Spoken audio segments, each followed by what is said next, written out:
வணக்கம், வாழ்க வளமுடன், வாழ்க மகிழ்வுடன். என்னோட பேர் ராஜபூபதி, நிறுவனம் மற்றும் பயிற்றுனர், radian IAS academy. So TNPSC வந்து அஃபிஷியலாக அனௌன்ஸ் பண்ணிட்டாங்க. கிடைமட்ட இடஒதுக்கீட்டின் முறையாக இனிமேல் வர இந்த குரூப் 2 குரூப் 4 தேர்வு முடிவில் செயல்படுத்தப்படும் அப்படின்னு சொல்லியிருக்கிறாங்க.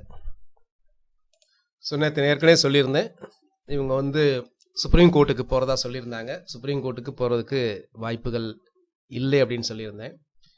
ஸோ அதன் பிரகாரமே அரசும் வந்து பார்த்திங்க அப்படின்னா இதை வந்து செயல்படுத்த ரெடியாக இருக்கிறாங்க. அவங்களும் எதுவும் அப்பீல் எதுவும் போகிற மாதிரி இல்லை.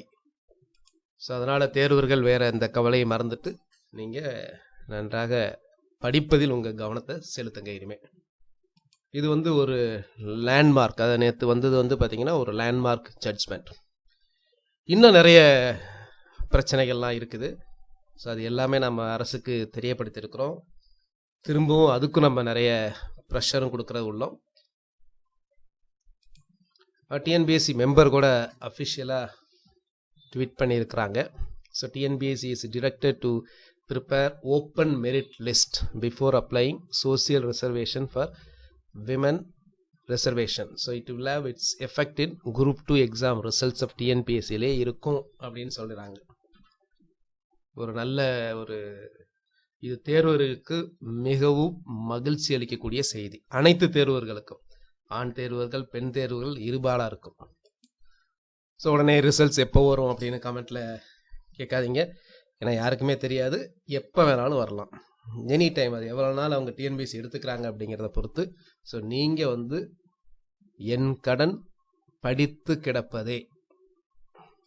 ஸோ அடுத்து மிக முக்கியமான ஒன்று, இது நம்ம ஏற்கனவே பல வருடங்களாக சொல்லிகிட்டு இருக்கோம். இப்போது வந்து பார்த்திங்கன்னா அரசுக்கு வந்து அங்கே சீஃப் செக்ரட்டரி போய் அங்கே சிஎம் செல்லு, அதுக்கப்புறம் சிஎம் செக்ரட்டரியை நேரடியாக பார்த்து ரொம்ப இன்சிஸ்ட் பண்ணதும் இது.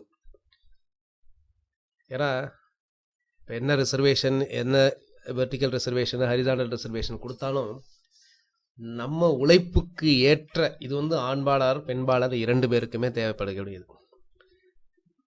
தமிழில் எழுதுகிறவங்களுக்கு ஆங்கிலத்தில் எழுதுகிறவங்களுக்கு எந்த மதிப்பெண்கள் கொடுக்குறாங்களோ அதே மாதிரி இதுவரையில் கொடுக்கப்படவில்லை. அது உங்களுக்கே தெரியும். இதனால் பாதிக்கப்பட்டவர்கள் நிறைய பேர் இருப்பீங்க. அது மட்டும் கிடையாது, எவாலுவேஷன் பண்ணும்போது பார்த்தீங்கன்னா ஃபர்ஸ்ட் எவாலுவேட்டருக்கும் செகண்ட் எவாலுவேட்டருக்கும் மதிப்பெண்கள் வித்தியாசம் ரொம்ப இருக்குது. ஒரு 15 மார்க் கொஷனுக்கு ஒருத்தர் வந்து பார்த்தீங்கன்னா 12, 13 போடுறாரு, இன்னொருத்தர் 3 போடுறாரு. நேற்று இன்னொருத்தர்கிட்ட கேட்டேன், ஒரு 10 மதிப்பெண்களுக்கு வந்து 0 போட்டிருக்காராம். அது கண்டென்ட்டே இல்லாத ஒரு ஜென்ரல் ஏதாவது மேத்தமேட்டிக்ஸ் கொஷின்ஸ் கூட கிடையாது, சரிங்களா? ஸோ ஒரு நார்மலான கொஷின்ஸு, அதுக்கு வந்து பார்த்தீங்கன்னா ஒரு 0 போட்டிருக்கிறாங்க. அதே 0 போட்டது வந்து பார்த்தீங்கன்னா இன்னொருத்தர் வந்து பார்த்தீங்கன்னா அந்த 10 மதிப்பெண்களுக்கு வந்து பார்த்தீங்கன்னா அவர் 7 போட்டிருக்காரு. அது என்னங்க 0, 7, 12, 3, 2 இந்த மாதிரி ஏகப்பட்டது நீங்கள் ஆர்டிஐயில் போட்டு ஏற்கனவே வாங்கியிருக்கிறாங்க. 1, 2னா கூட நம்ம எக்ஸப்ஷன் ஏதோ தெரியாமல் பண்ணிட்டாங்கன்னு சொல்லுவோம். ஒவ்வொரு வருடமும் இதே மாதிரி நடந்து கொண்டிருக்கிறது. ஆனால் இது முக்கியம். ஹரிசாண்டல் ரிசர்வேஷன் ஓகே, எல்லாம் பக்கா பண்ணுறாங்க. எல்லாமே இது descriptive paper. Group 2 group 2A கிட்டத்தட்ட ஒரு 5000க்கு மேலே 6000 வேகன்சி வரைக்கும் ஃபில்அப் பண்ண போகிறாங்க. 60,000 பேர் வரைக்கும் எழுத போகிறதா சொல்கிறாங்க. அப்போது கரெக்டாக மதிப்பெண்கள் ஒழுங்காக போடணும்ல.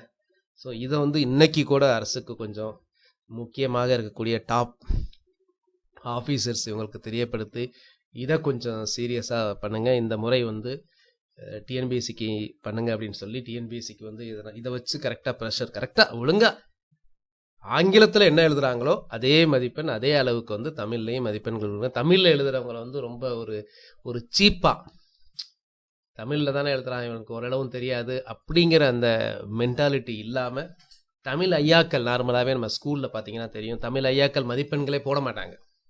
100 மதிப்பெண்கள்லாம் போடவே மாட்டாங்க. நல்லா எழுதியிருந்தாலும் கூட இப்போ 8, 80 அப்படி தான் வரும். ஸோ அந்த மென்டாலிட்டியை வந்து தவிர்த்து போடணும். இதுதான் ரொம்ப முக்கியம். இதே நம்பிட்டு இருக்கிறவங்க எவ்வளோ பேர் இருக்காங்க. அந்த குரூப் ஏற்கனவே டிலே ஆகிடுச்சு. சரி, டிலே ஆனது நல்லதுக்கு தான் அப்படின்னு நினச்சிட்டு இருக்கோம். ஸோ டிலே ஆன பின்னாடி அடுத்து நம்ம எழுதும் போது அந்த இதுக்கு தகுந்த என்ன எழுதியிருக்காங்களோ அந்த கேட்ட கேள்விக்கு அவர் எழுதுனதுக்கு நல்ல மதிப்பெண், நல்ல எவாலுவேட்டரை செலக்ட் பண்ணுங்க. முதல்ல எவாலுவேட்டர் சும்மா காலேஜ் எவாலுவேட்டர் அப்டேட்டே பண்ணாத எவாலுவேட்டர் அவங்கள வச்சுட்டு பண்ணும்போது இந்த மாதிரி தான் மதிப்பெண்கள் வரும். ஸோ இது வந்து அடுத்து பண்ணக்கூடிய முக்கியம். இதுக்குரிய முயற்சிகளும் எடுத்துக்கொண்டிருக்கிறோம். இன்னும் நிறைய விஷயங்கள்லாம் வந்து படிப்படியாக ரீஃபார்ம் நம்ம பண்ணுவோம். இதற்கு தேர்வராகிய உங்களுடைய ஒத்துழைப்பு தேவை. நன்றி.